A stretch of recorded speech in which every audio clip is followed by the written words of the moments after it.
Hi. Today I would like to talk about the difference between activating prior knowledge and building background.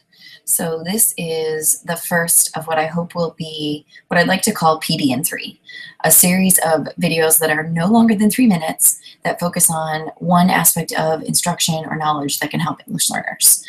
So as I said, the first one I'd like to do is to talk about the difference between activating students' prior knowledge and building background. So we know we're all probably familiar with the idea of the book to self connection. So that's the idea that when we read to students or when they read, we want them to be able to make a connection to their self.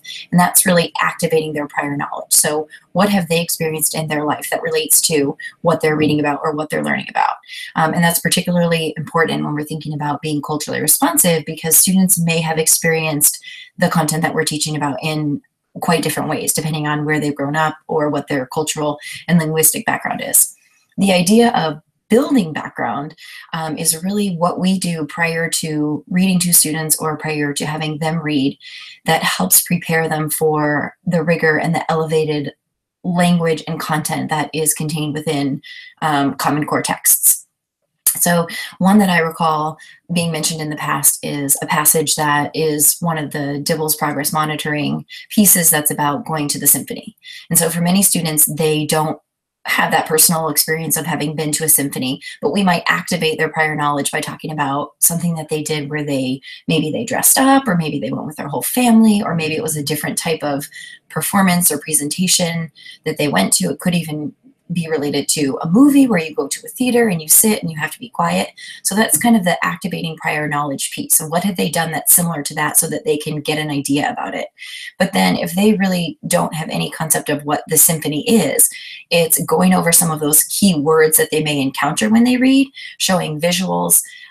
Of course, if there's specific vocabulary words that need to be covered, it's pre-teaching those, but then also showing visuals for words that you may not include in the vocabulary routine. So you may not do the whole vocabulary routine about the word trumpet or the word cello, but having images that go along with those instruments could be important if those are words that the students will encounter in the passage about going to the symphony.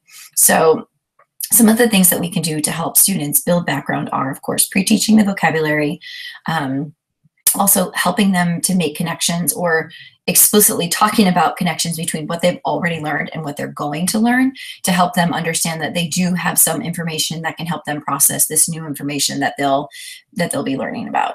Another suggestion is to use the strategy of an anticipation guide, which gives some statements about the topic that you'll be learning about and having students answer yes or no if they believe that's true or not true. And then that can give you as the teacher an idea of where they are in the span of knowing a little bit about this topic or knowing a medium amount, or maybe they already know a lot.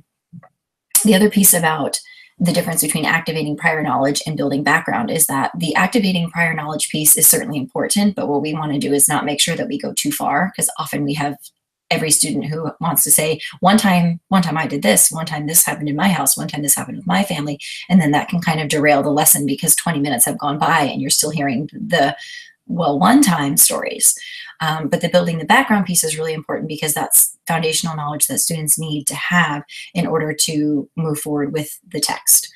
So it might be important words, it might be important concepts, and it might be things that would not come up if they're telling their personal stories. They may be able to talk about going to the zoo with their family, but they may not have elevated information about the different types of species that the animals are, or different groups that they belong to, such as vertebrates or invertebrates or things like that. And so the activating their prior knowledge is going to elicit different kind of discussion and different type of vocabulary than you building their background and preparing them to read about the specific contents related to whether it's just the reading theme, or whether it's the science content or social studies content, or even something new that they're learning in math. I didn't really keep track of how long I'm talking, so I'm going to wrap it up there. And I hope that this is something that's useful. I would love feedback, and I would also love if this is something that you would like to see more of, suggestions for different topics, that I might be able to share some ideas or strategies or visuals or anything like that, so that we can make sure that we're really supporting our English learners.